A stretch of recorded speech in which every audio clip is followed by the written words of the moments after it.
Parayı seven insanları severim. Zaptiyelerini çekeceksin Amir Efendi. 2 katil temizlenecek. Sen de paranı kazanacaksın. Anlaştık mı? Anlaştık Monsieur. Anlaştık. Aferin. Sen bu yolla devam edersen yakında Paris'e kapağı atarsın. Aferin. Monsieur.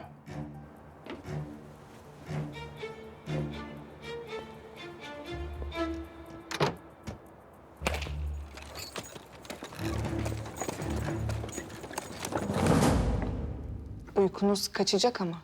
Emrederiz gelir. Siz merak buyurmayınız.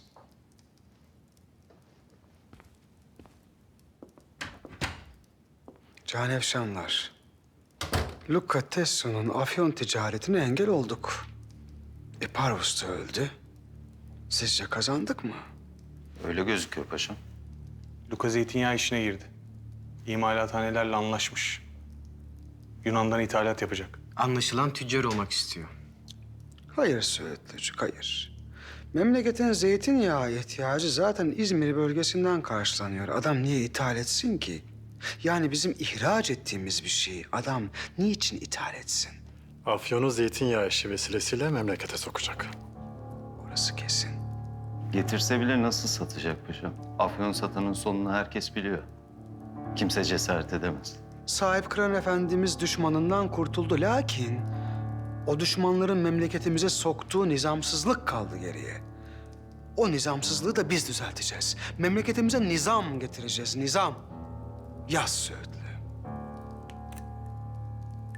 1. Kumarhanelerde büyük paralarla kimse oyun oynatamayacak. Kimseye senet imzalatılmayacak.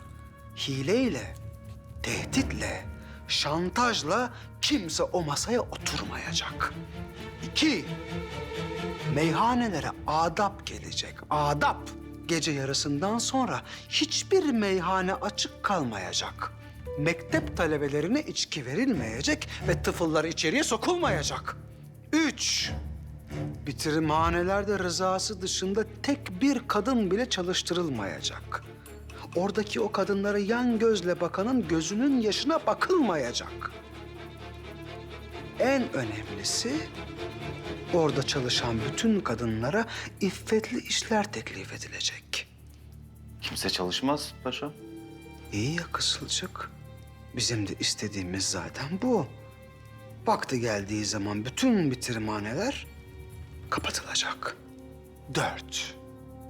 Afyon satanı, onu memlekete sokanı, memlekete girmesine müsaade edeni, yahu satanı da içeni de arabasıyla getirenin de tek bir cezası var.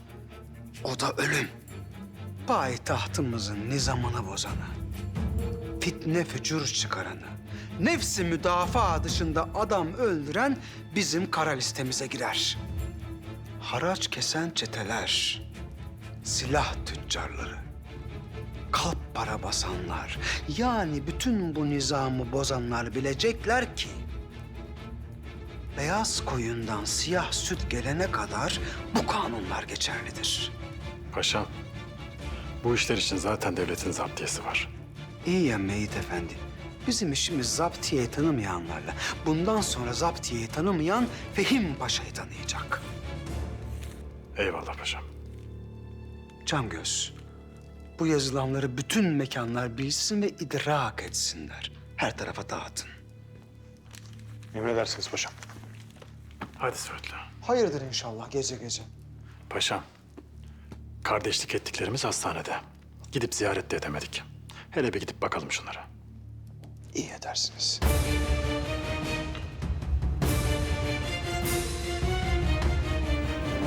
Mahmut Paşa'yı da aramızda görmek istiyorum. Locadan çıkan bütün kararları Abdülhamit'e jurnaller. Bana Mahmut Paşa'nın Abdülhamid'e olan sadakatı lazım. Bay Parvus, siz kendinizi Abdülhamid'e ifşa mı etmek istiyorsunuz? Pederim sizin yaşadığınızı öğrenirse orduyla baskın verir. Sen dediğimi yap. Onu bir dahaki toplantımızda görmek istiyorum.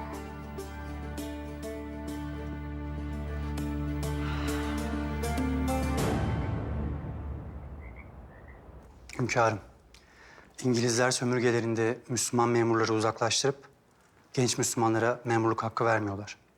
İşittiğimize göre şehrin imarlı yerlerinde yer satmıyorlarmış.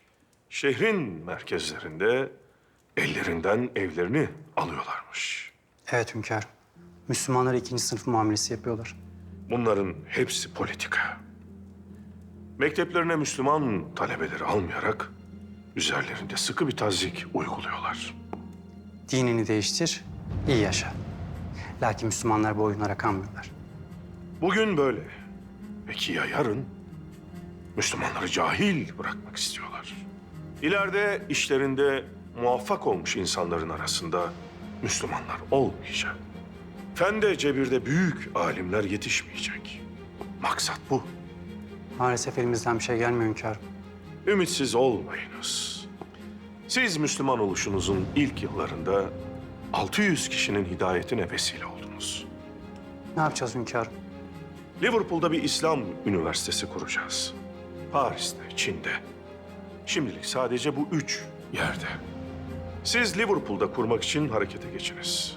Liverpool bir liman şehridir. Hintli, Afrikalı Müslümanların uğrak yeridir. Liverpool'da Müslümanların üniversite kurduğunu gören kardeşlerimize de ümit olacak inşallah.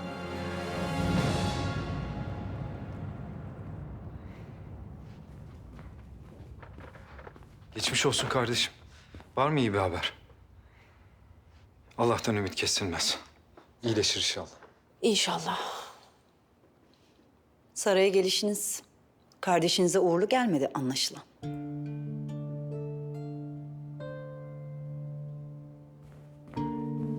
Kardeşim nasıl oldu? Müslüm Melek iyi mi? İyi şehzadem. Henüz kendine gelmedi. Lakin hayat tehlikeyi atlattı. Oh, Allah'ım sana şükürler olsun. Şükür. Sağ olun Hekim Hanım. Müsaadenizle. Buyurun. Gözümüz aydın. Size de çok geçmiş olsun Efsun Hanım. Sağ olun.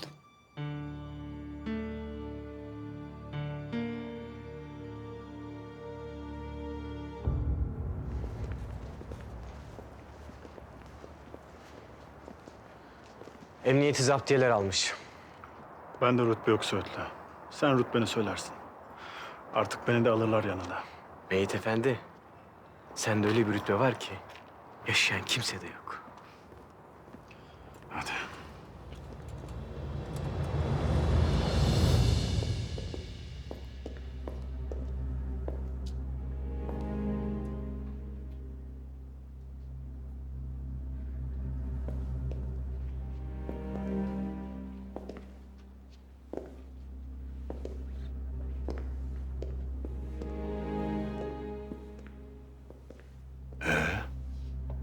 Zaptiyeler nerede?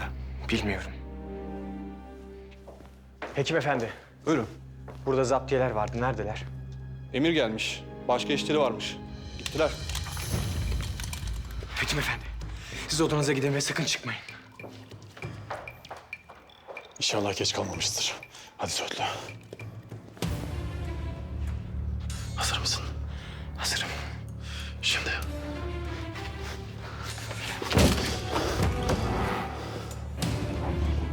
Ne oldu Beyit efendi? Sizi koruyan zaptiyeleri çekmişler. Şu anda korumanız yok. Fredo, al şunu.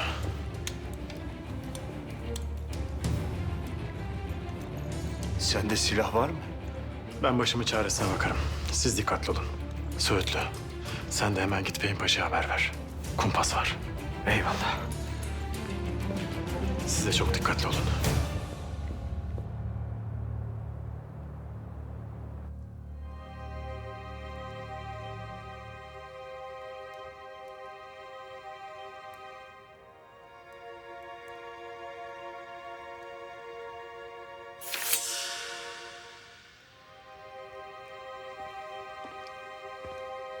Naime Sultan içeride mi? Hiç çıkmadı paşam. Yemek de yemedi.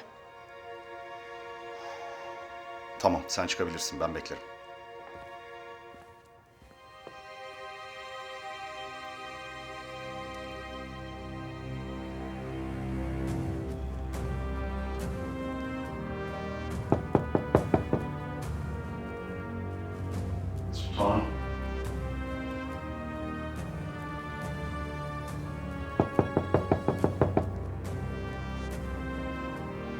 Sultanım iyi misiniz? Sultanım. Her ne derseniz yapmaya hazırım. Ne olur. Ne olur iyiyim deyin. Sultanım.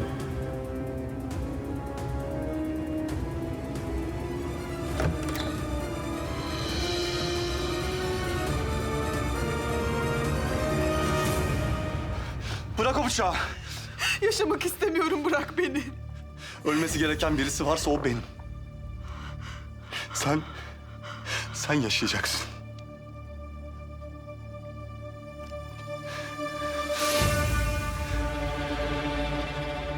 Senin elinden ölmeye razıyım ben. Çünkü bunu hak ettim.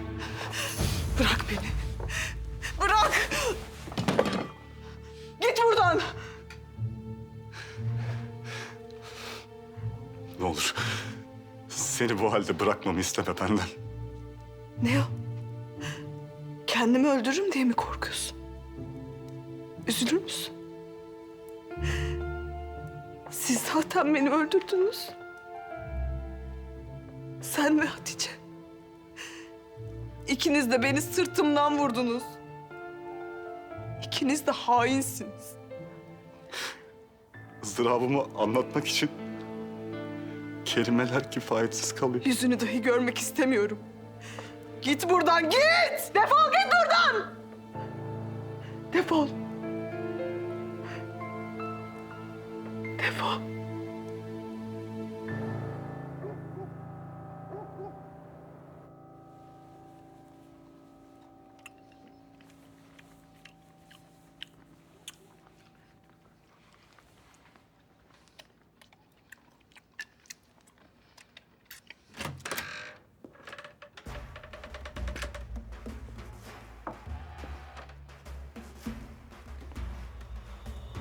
Pederim.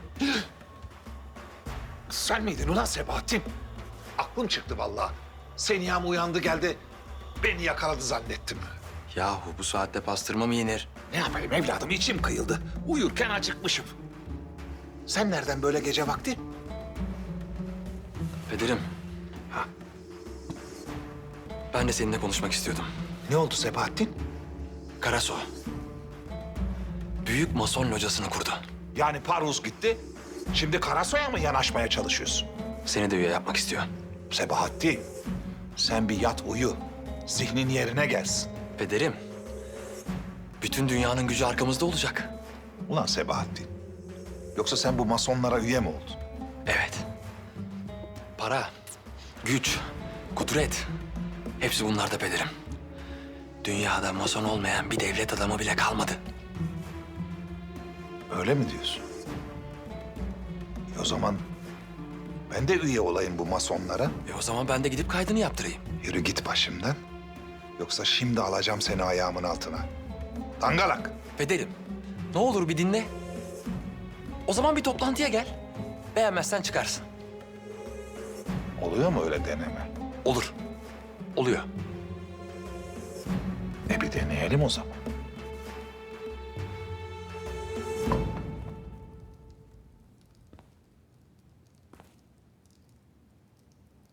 Bu böyle olmadı yalnız.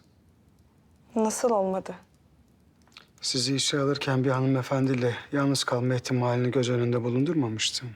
Herkese korku salan Fehim Paşa. Yoksa kadınlardan mı korkuyor?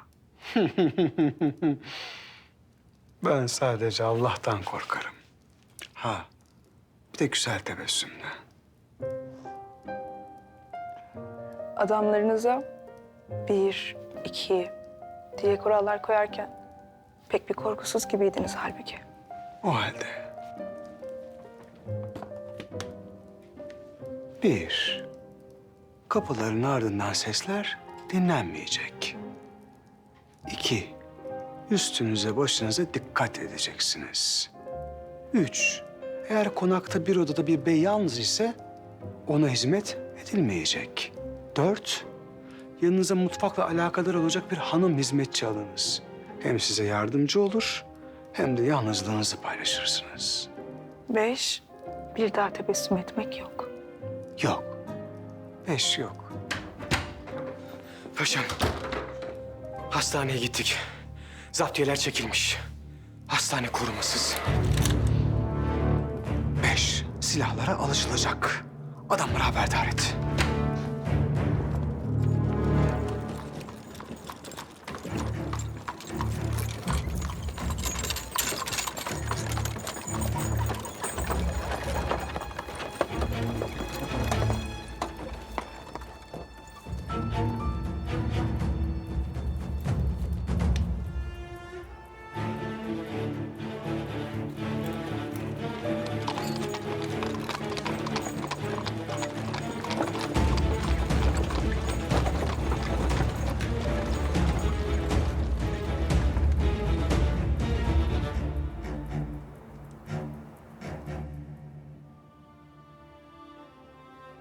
Hepsi benim suçum.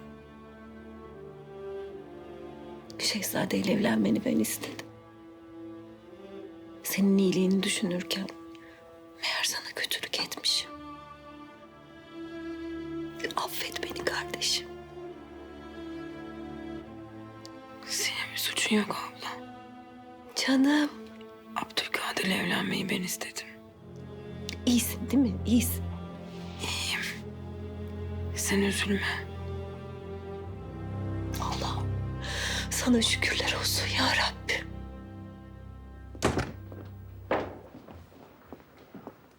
Oğlum sen hiç akıllanmayacak mısın? Bir sürü vukuatın var zaten. Babanın neredeyse kalbine indiriyordun. Sen hala gizli gizli saraydan çıkıp kumara mı gidiyorsun? Kumarhaneye gitmemiş. Abdülkadir'e kızma. Bütün gece Eyüp Camii'nde ibadet etmiş. Sen nereden biliyorsun? Peşine adam taktırdım. Ne hakla? Ne hakla beni takip ettirirsin? Babama seninle alakadar olacağıma dair söz verdim. Gözüm üstünde olacak dedim. Sözüme sadığımdır bilirsin. Abdülkadir niye camiye gittiğini söylemiyorsun? Gizli gizli gitmendeki maksat nedir? Babam sağlığına kavuştu, başımızdaki bela defoldu diye şükretmeye gittim camiye. Oğlum baban buna memnun olur. Niye söylemiyorsun ki? Bilmesini istemedim. Bunu onun gözüne girmek için yapmadım. Lütfen, siz de söylemeyin. Hatalarını biliyor. Hayrını, hasenatını da bilsin. Lüzumu yok. Ben böyle iyiyim. Eğer beni rahat bırakırsanız daha iyi olacak.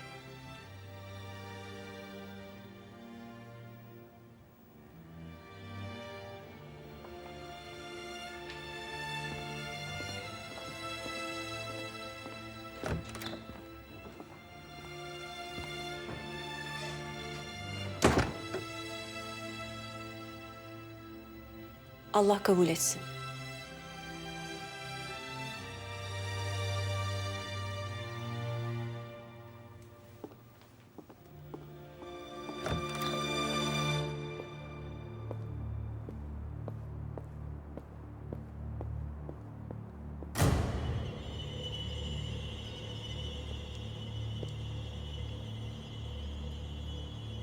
Adamların fotoğraflarını gördünüz. Abu'yu öldüreceksiniz. Fredo'yu canlı istiyorum. Tamam mı? Tamam, tamam. Hadi.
Eyvah yine eyvah.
Allah'ım sen can efşanlarımın acısını bana gösterme. Destur. Şükür. Hamdolsun. Hamdolsun. Can efşanlar. Sizi taburcu ediyorum. Konağa gidiyoruz.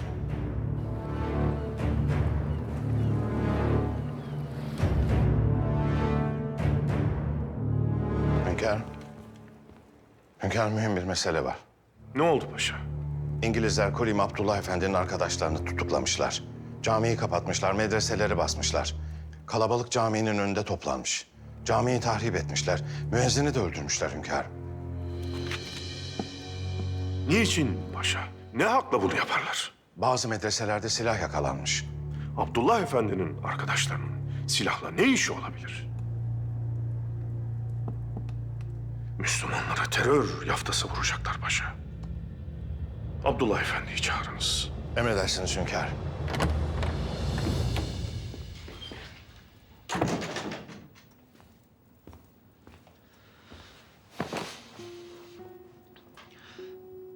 Pederimi ikna ettim. Ettim de her şeyi Abdülhamit'e jurnalleyecek. Mahmut Paşa vazifesini yapacak. Abdülhamid'in bilmesini istediğimiz her şey onun yanında konuşulacak. Muhbir mi olmasını istiyorsun? Evet. Mahmut Paşa üzerinden Abdülhamid'i manipüle edeceğiz. Onun girdiği loca bir tiyatrodan ibaret olacak. Abdülhamid aramıza adam soktuğu için, Mahmut Paşa da jurnal verdiği için memnun olacak. İngiliz sefiriyle konuş. Saraya gidip Kuilim Abdullah'ın iade edilmesini istesin. Bu havadisler hayra alamet değil efendi. Hünkârım, bizim kardeşlerimiz karıncayı incitmezler. Ne silahı? Nasıl olur bu? Tertip büyük Abdullah Efendi. Tertip büyük. Biz medreseler açalım. Müslüman kardeşlerimiz daha iyi yaşasınlar derken onlar da hamleler yapıyorlar. Bütün İslam'ı mahkum etmek istiyorlar. Ne olacak bundan sonra hünkârım? Bütün gazetelerde Müslümanların terör yaptığını söyleyecekler. Silahlı resimlerini basacaklar. Türklere yıllarca barbar diyen, çocuklarını Türk korku masallarıyla yetiştiren Batı gördüğünüz gibi değişmemiş. Allah İslam'la uğraşanları kahrı perişan etsin inşallah. Abdullah Efendi, şimdilik saraydan çıkmayınız. Sizin üzerinizden talepleri olacaktır. Hünkârım, mesela ben Sam Liverpool'a gideyim. Beni alsınlar, kardeşlerimizi zulmetmesinler. Mesele siz değilsiniz Abdullah Efendi. Onların meseleleri İslam. Naime, Naime aç kızım kapıyı. Aç konuşalım Naimeciğim, hadi.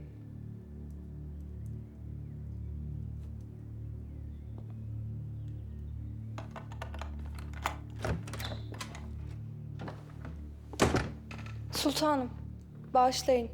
Naime Sultan kimseyle görüşmek istemiyor. Sultanım.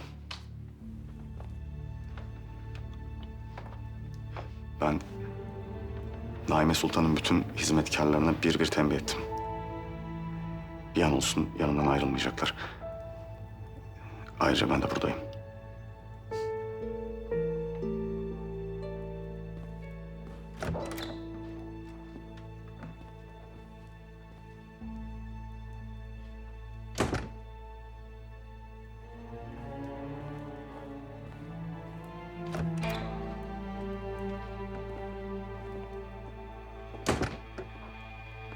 Güzel kızım.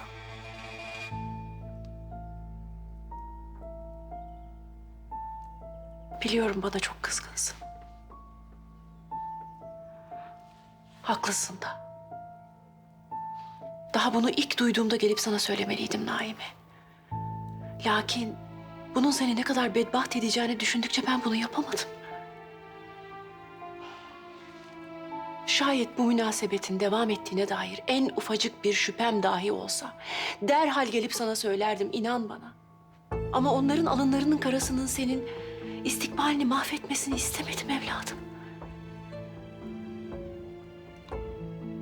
Ben ne yaptıysam senin saadetin bozulmasın diye yaptım.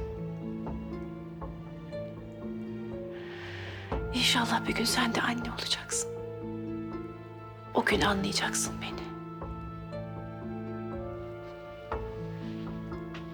Bir anne evladının saadetinin bozulmaması için nelere katlanıyor anlayacaksın Naime. Kızım.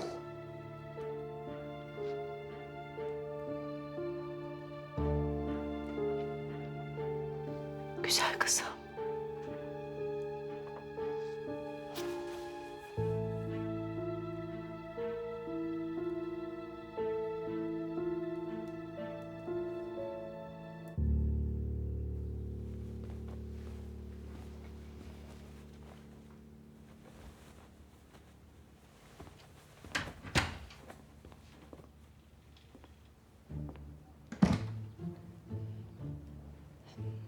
Sen biraz istirahat et. Ben daha sonra tekrar uğrarım.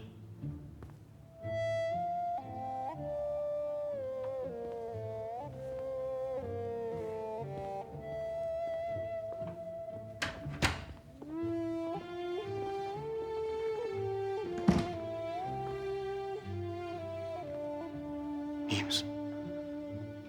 İyiyim şehzadem. Merak etmeyin. Merak ettiğim başka bir şey var. Neden peşimden geldin? Neden indin tünele?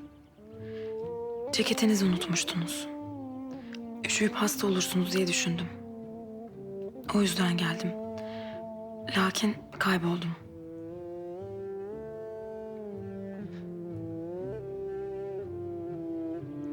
Sana tavsiyem. Evvela kendini düşün. Beni değil.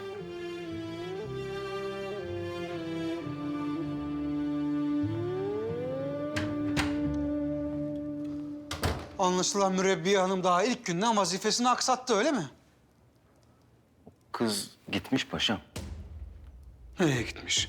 Gece geldiğimizde ortalıkta yoktu. Sabah kalktım, odasına baktım, orada da yok.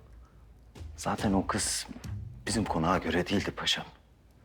Daha doğrusu bizim konak pek hanımlara göre değil. Ben sana sual ettim mi kızım? Sana sual ettim mi? Yok paşam. İyi.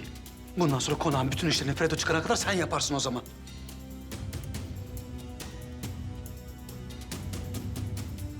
Kız nereden geldi, nereye gitti? Yani fırtınayla gelen sükunetle gitmez ki.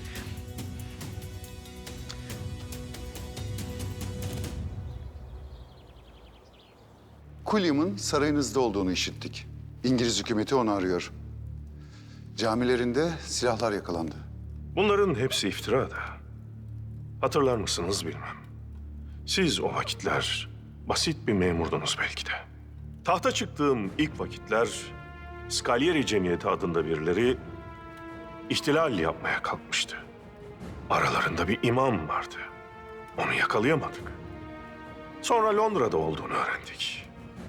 Geri istedik. Meğer bizim imam olduğunu sandığımız adam Protestan papasıymış. Bize o haini vermediniz. Adı neydi? Chris Fox. Hatırlıyorum. Kilisede öldürülmüştü. Öyle mi olmuştu? Öyle de bununla ne alakası var? Chris Fox'un cemiyeti hakikatti. Suç üstünde yakalandılar. İhtilal yapmaya teşebbüs ettiler. Arkadaşları suçlamaları kabul ettiler. Chris Fox'un da kendileriyle birlikte olduğunu ve adının Aziz olduğunu söylediler. Lakin Kulim Efendi'nin arkadaşları iyilikten başka bir şey yapmıyorlardı. Kendilerine teklif edilen İngiltere'deki memuriyetleri dahi kabul etmediler. Sadece dinlerini yaşıyorlar. Kulim Efendi bizim dostumuzdur. Biz dostlarımıza sahip çıkarız.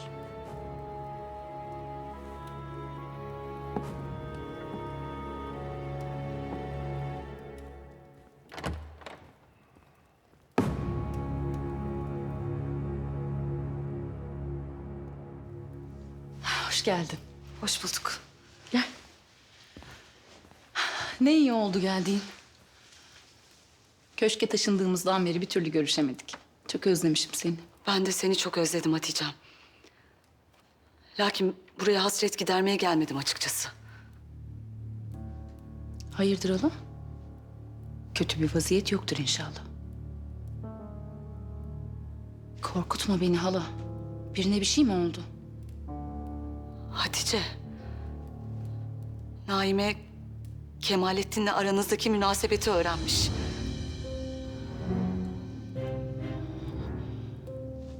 Aman Allah'ım. Nasıl öğrenmiş? Bilmiyorum. Vakti zamanında Kemalettin'in ona yazdığı bir itiraf mektubunu bulmuş. Öğrendikten sonra odasına kapattı kendini. Evvela bir esti gürledi tabii. Şimdi odasından çıkmıyor. Çok kızmıştır bana. Bir tek sana mı kızdı sanıyorsun? Kimsenin yüzüne bakmıyor Hatice. Bidar kadınla bana da çok kızdı, vaziyeti ondan sakladık diye. Onunla bir de ben konuşacağım. Ben seni dinleyeceğini hiç zannetmiyorum. Aksine kalbini kırıp bir rezalet çıkarabilir. Yine de Naime'ye bir izahat yapmalıyım.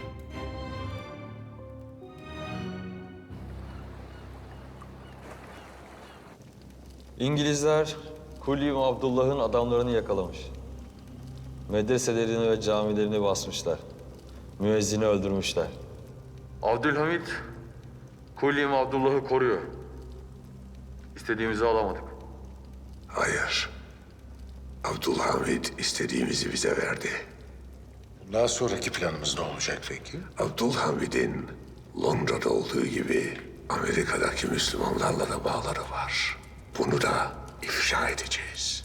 Onlar Müslüman tebaayı ancak sömürdükleri topraklarda kabul ediyorlar. Kendi vatanlarında Müslümanlara tahammülleri yok. Abdülhamid, Müslüman tebaası olan her devlet için büyük tehdit. Abdülhamid'i öldürmeye izin vermeleri için büyük bir sebepleri var artık. Abdülhamid'in ölüm emrini çıkartmak için daha büyük bir şey yapacağız. Amerikan Başkanı McKinley'nin ölüm emrini vereceğiz. Bunu yapabilecek gücümüzün olduğunu sanmıyorum. McKinley, Mason biraderlerimize ihanet etti. Amerika'da bir Rus suikast timi büyük locaların birinden suikast emri bekliyor.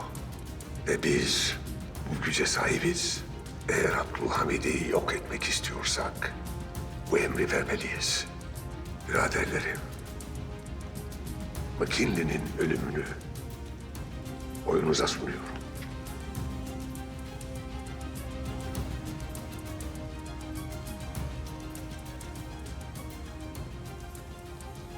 Hocamız en doğru karar aldı.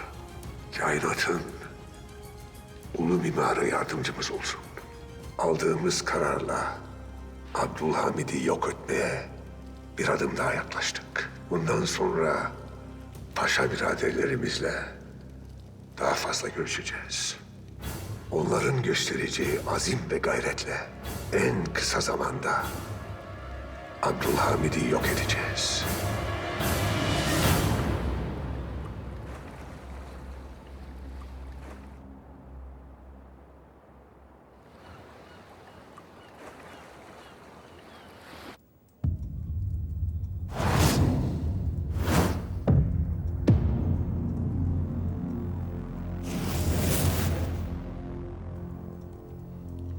Amerika Birleşik Devletleri Başkanı William McKinley anarşist bir Rus tarafından katledildi. Başkan yardımcısı Theodore Roosevelt Amerika'nın yeni başkanı oldu.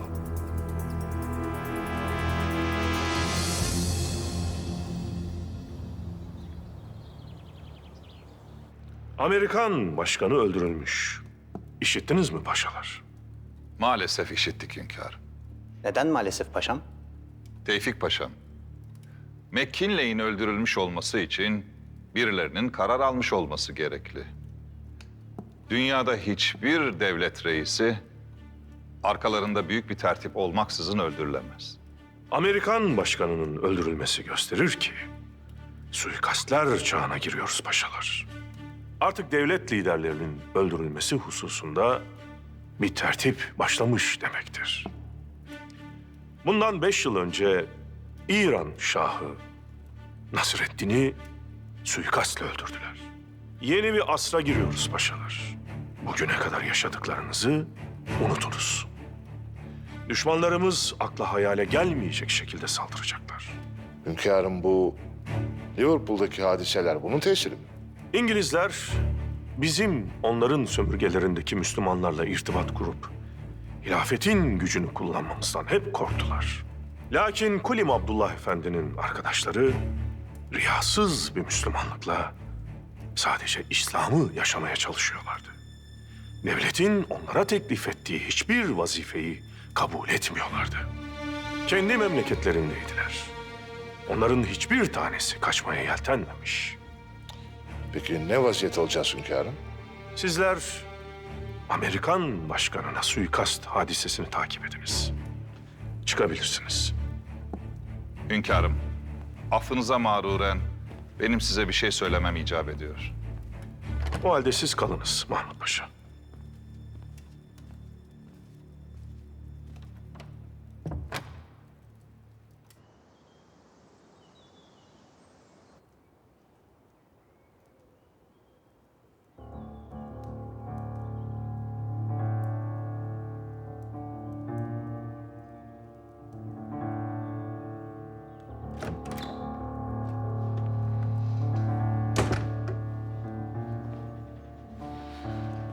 Naime. Sen hangi yüzle buraya, benim karşıma gelirsin? Olanları bir de benden duymanı istedim. Senin yeterince anlatacak vaktin vardı Hatice. Sana Kemalettin'den bahsettiğimde, nişanlandığımızda, hatta birlikte çeyiz hazırlarken bana o zaman her şeyi anlatabilirdin. İşte o vakit dinlerdim seni. Aramızda hiçbir şey yaşanmadı. Kemalettin sana hep sadıktı. O beni hiçbir zaman sevmedi. Sen de beni hiçbir zaman sevmedin. Bunlar doğru değil. Sus! Sus! Gözümün içine baka baka yalan söyledin bana. Sevdiğin Celal Yüzbaşı değil, Kemalettin'di. Sen onun için canından vazgeçerken ben seni hayata döndürmek için elimden gelen her şeyi yaptım.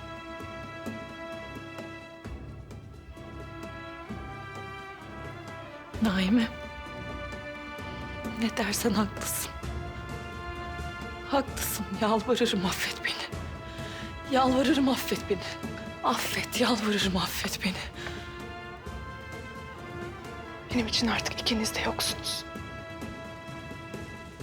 Ve bir daha da asla olmayacaksınız.